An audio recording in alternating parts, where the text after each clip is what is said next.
আমাদের আজকের গল্প রুদ্রনারায়ণের বাগান বাড়ি। লেখক হেমেন্দ্র কুমার রায়, প্রকাশক Asia publishing company, logo design Debarshi Sasmal, background scoring এবং স্পেশাল এফেক্ট ইমন, প্রচ্ছদ অলঙ্করণ সোহম বাগচি, অ্যানিমেশন সন্তু কর্মকার, গল্প পাঠে সোনাল ভট্টাচার্য এবং ঈশান সেন, পরিকল্পনা ও পাঠে অনরণ্য কুণ্ডু।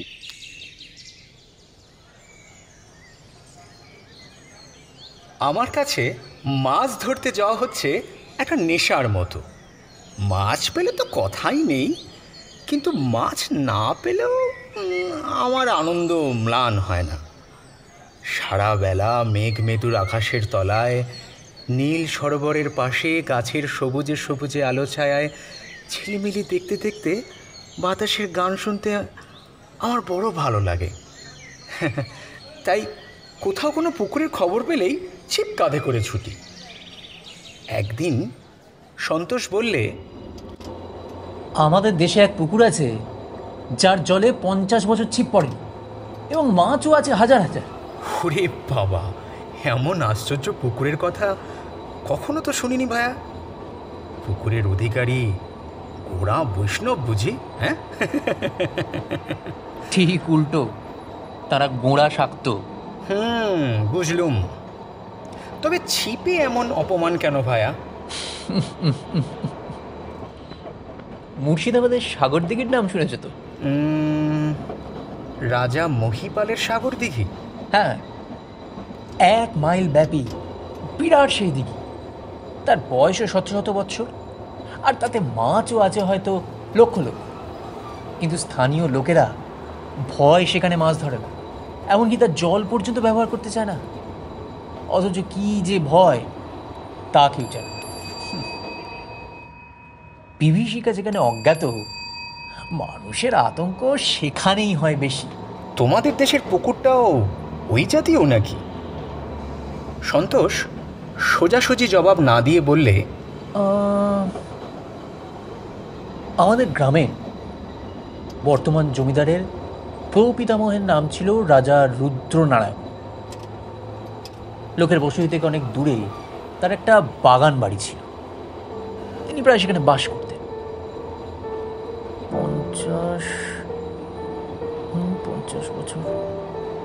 50 বছর আগে ওই বাগান বাড়ির একটি ঘরে হঠাৎ একদিন তার মুন্ডুহীন মৃতদেহ পাওয়া যায়। আসল ব্যাপারটা অবশ্য প্রকাশ পায়নি, তবে কেউ যে তাকে খুন করে তার মুন্ডু কেটে নিয়ে পালিয়েছিল, এতদিন পরেও এইটুকু আমরা অনুমান করতে পারি। সন্তোষ এই পর্যন্ত বলে থামলে। তবে আমি মনে মনে ভাবতে লাগলুম, রাজা রুদ্রনারায়ণের হত্যাকাণ্ডের সঙ্গে পুকুরের রুই কাতলার সম্পর্ক কি? সন্তোষ আবার মুখ খুললে, আর সেই সময় থেকেই ও বাগানে কেউ বাসও করে না, তার পুকুরে কেউ মাছও ধরে না। তবে বাগান সংলগ্ন 2 মন্দিরে জমিদারের ঠাকুর আছেন, আজও তাদের পূজা হয়। আর সেই জন্যই বাগান, পুকুর এবং বাড়িখানি সংস্কারের অভাবে নষ্ট হয়ে যায়। কিন্তু মন্দিরের পূজারী সন্ধ্যা আরতির পর সেখানে আর থাকেন না। তাড়াতাড়ি বাড়ি ফিরে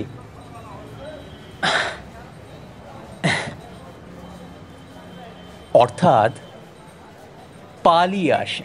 আমি জিজ্ঞাসা করলুম, ওখানে অপদেবতার ভয় ঠয় আছে নাকি আবার? তাও ঠিক জানি না, এইসব নিয়ে আলোচনা করতে জমিদারের নিষেধ রয়েছে। গ্রামের লোকরা কানাঘুষো করে বটে, আমি তাতে কানও পাতি না, আর বিশ্বাসও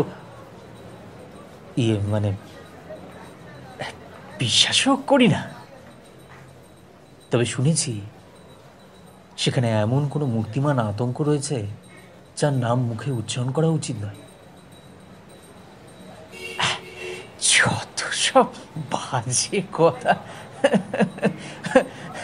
আর এইসব নিয়ে পল্লীগ্রামের আড্ডাগুলি ভর সন্ধেবেলা রীতিমতো জমে ওঠে। ভূত পেত্নী, দৈত্য দানব, রূপকথার নায়ক নায়িকা। ভূত পেতনি বেঁচেছিল মানধাতার যুগে। গেলে মানুষ মরবার পরে আর 5 বার সুযোগ পায় না, বুঝলে?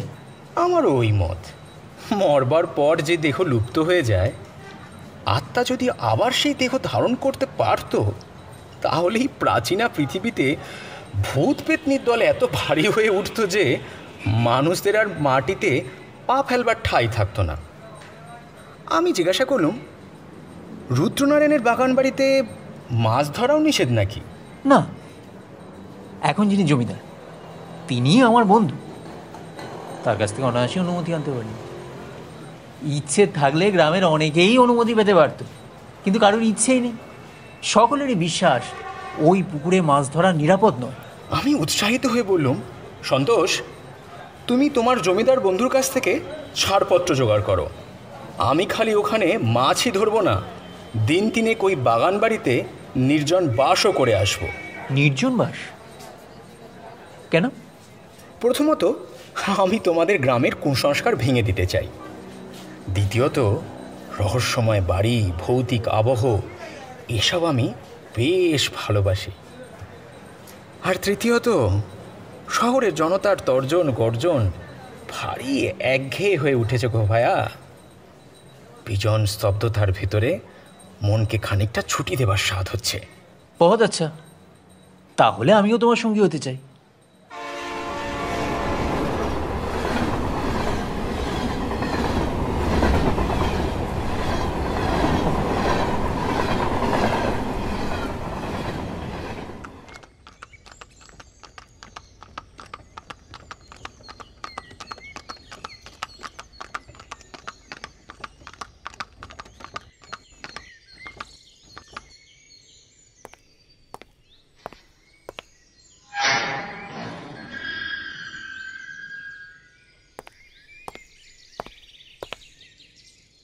রাজা রুদ্রনারায়ণ নিশ্চয়ই কবিদের মতন নির্জনতা প্রিয় ছিলেন।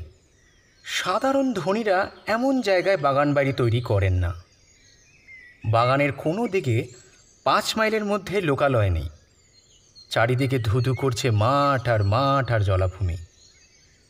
কিন্তু বাগানখানি যে একসময় চমৎকার ছিল, বহুকাল পরেও আজ তা বোঝা যায়। পুকুরের জলও এখনও পরিষ্কার আছে। তার কারণ অবশ্য শুনলুম মন্দিরবাসী 2 পাষাণ দেবতার দয়া। পুকুরের জল তাদের নিত্য পুজোর কাজে লাগে, তাই নিয়মিতভাবে হয় তার পঙ্কোদ্ধার। বাড়িখানিও শুনলুম রুদ্রনারায়ণের যুগে যেমন ছিল প্রায় সেইভাবেই আছে। বর্তমান জমিদার তার পিতামহের প্রিয় প্রমোদ ভবনটিকে একেবারে হতশ্রী হতে দেননি। সব কিছু দেখে শুনে নিয়ে আমি বললুম, সন্তোষ, এ বাড়িতে ভূতের তো কোনো লক্ষণ নেই। দোতলার ওই কোণের ঘরটি দক্ষিণ খোলা, ওই ঘরেই আমরা আশ্রয় নেব। সন্তোষ মাথা নেড়ে বললে, অসম্ভব, ওই ঘরেই রাজা রুদ্রনারায়ণের মুন্ডহীন দেহ পাওয়া গেছিল। ও ঘর তালা বন্ধ, কারোর প্রবেশ অধিকার নেই। বুঝলুম। বেশ, তাহলে ওর পাশের ঘর, ওখানা পেলেও দুঃখিত হব না। বাগানের পাশের মন্দিরে উঠেছে সন্ধ্যা আরতির শঙ্খধ্বনি। তারপরে এক মুহূর্তের ভেতরে যেন ঘুমিয়ে পড়ল চতুর্দিক। আমি গাড়ি বারান্দার উপরে একলা দাঁড়িয়ে আছি। সন্তোষ গিয়েছে রাত্রের নিদ্রার বন্দোবস্ত করতে। মন্দিরের ভেতর থেকে 3 জন লোক বেরিয়ে এলো। একজনকে দেখেই বুঝলুম সে মন্দিরের পূজারী। তারা হনহন করে চলে যাচ্ছিল, হঠাৎ আমাকে দেখেই গাড়ি বারান্দার সামনে থমকে দাঁড়িয়ে পড়ল।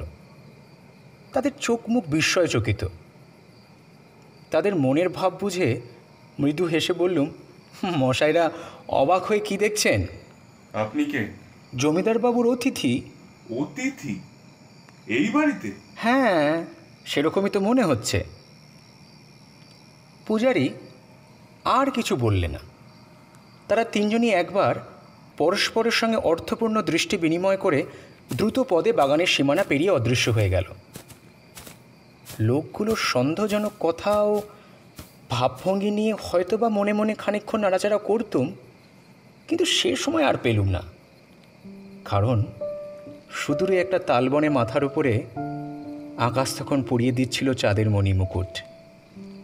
সেই গৌরবময় দৃশ্য আমাকে একেবারে অভিভূত করে দিলে।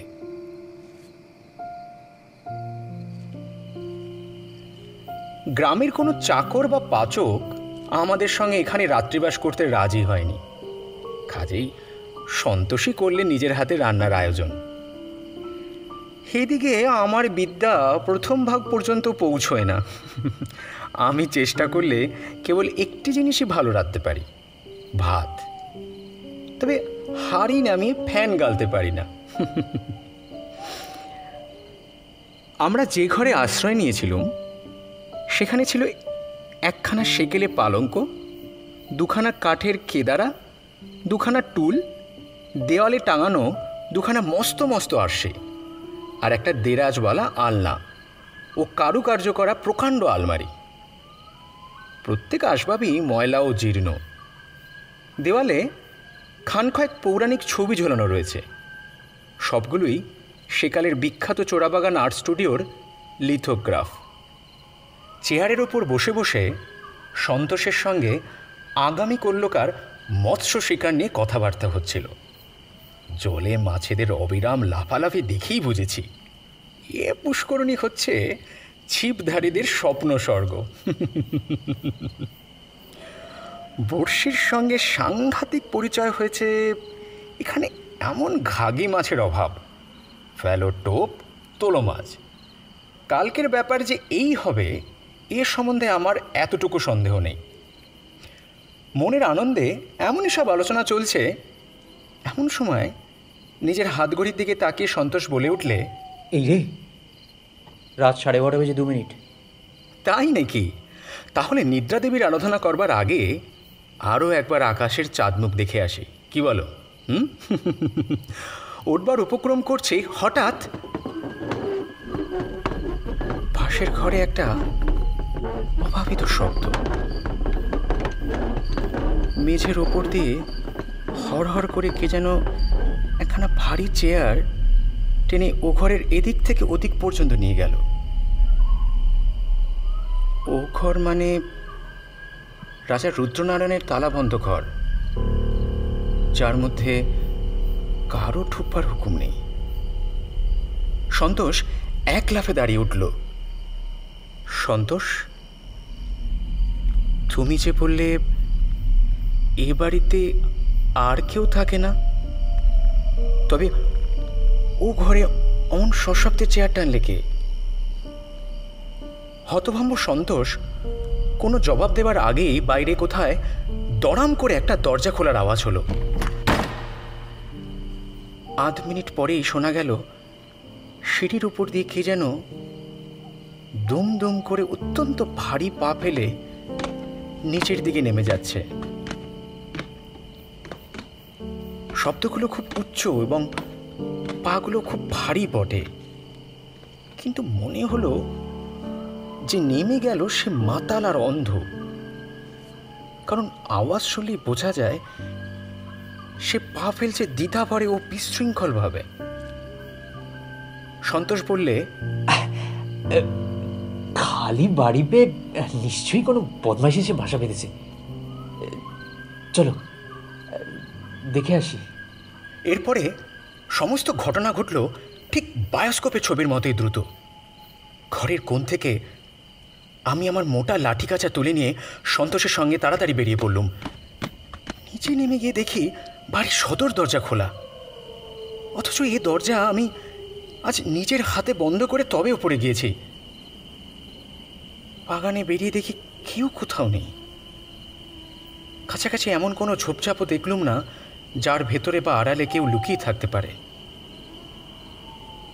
পূর্ণিমা চাঁদের আলোয় চারিদিকে ধপধপ করছে।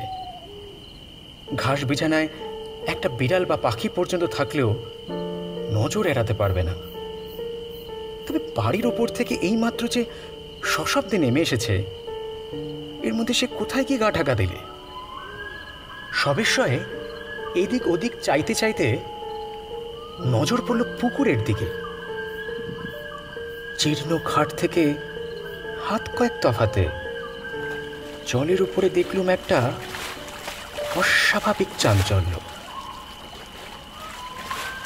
কোনো মস্ত মাছও খাই মেরে জল এমন তোলপাড় করে তুলতে পারে না। পুকুরের বুকে ক্রমেই বৃহত্তর হয়ে চারিদিকে ছড়িয়ে পড়ছে জ্যোৎস্নামাখা জলচক্রের পর জলচক্র। সন্তোষও দেখতে পেলে। দুজনেই ছুটে ভাঙা ঘাটের ওপরে গিয়ে দাঁড়ালুম।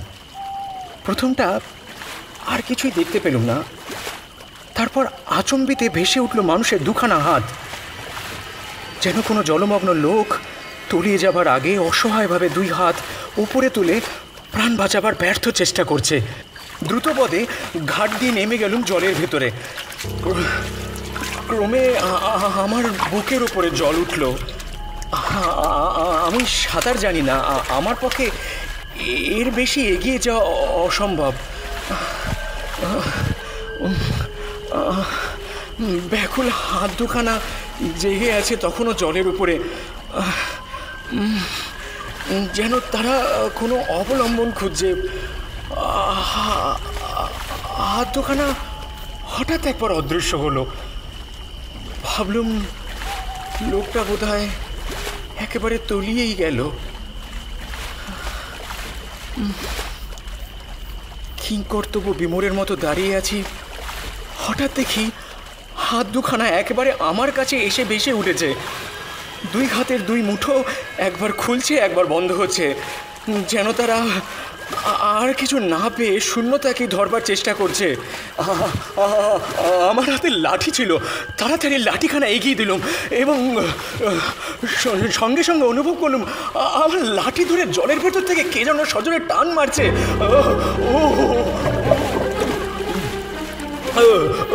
প্রচণ্ড টান, সে ভীষণ টান, আমি সামলাতে পারলাম না।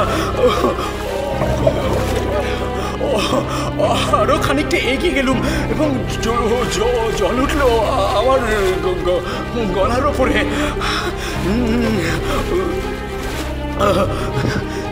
নিজের প্রাণ বাঁচাবার জন্য লাঠি ত্যাগ করবার উপক্রম করছে, এমন সময় পেছন থেকে সন্তোষ এসে আমাকে দুই হাতে প্রাণপণে জড়িয়ে ধরলে। তারপরে আমাকে যত জোরে পারে টানতে টানতে সিঁড়ির ওপর দিকে নিয়ে চললে এবং সঙ্গে সঙ্গে আমার লাঠির অন্য প্রান্ত ধরে জল থেকে ঘাটের ওপরে টলতে টলতে এসে উঠল আরেক মনুষ্য মূর্তি।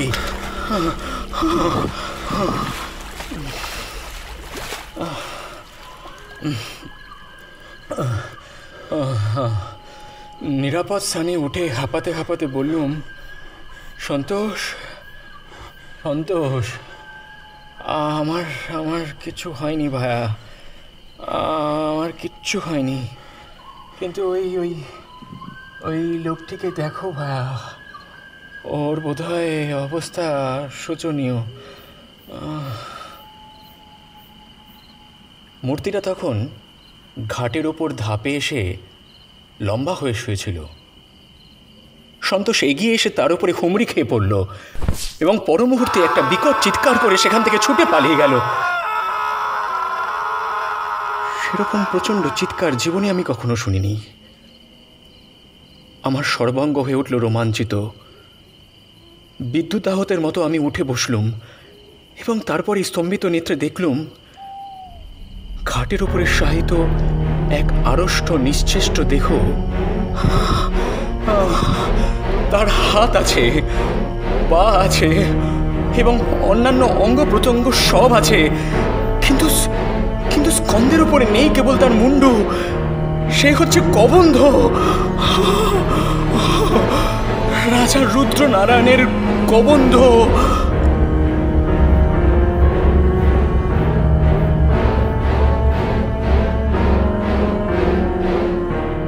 আমাদের উপস্থাপনা আপনাদের কেমন লাগছে তা অবশ্যই জানাবেন। আপনাদের মতামত ভবিষ্যতে আমাদেরকে আরও সুন্দর ও সুগঠিত করে তুলতে সাহায্য করবে। ভালো লাগলে অবশ্যই বন্ধু আত্মীয়দের মধ্যে আমাদের উপস্থাপনা শেয়ার করবেন। আমাদের একান্ত অনুরোধ, আমাদের চ্যানেলটি সাবস্ক্রাইব করতে ভুলবেন না।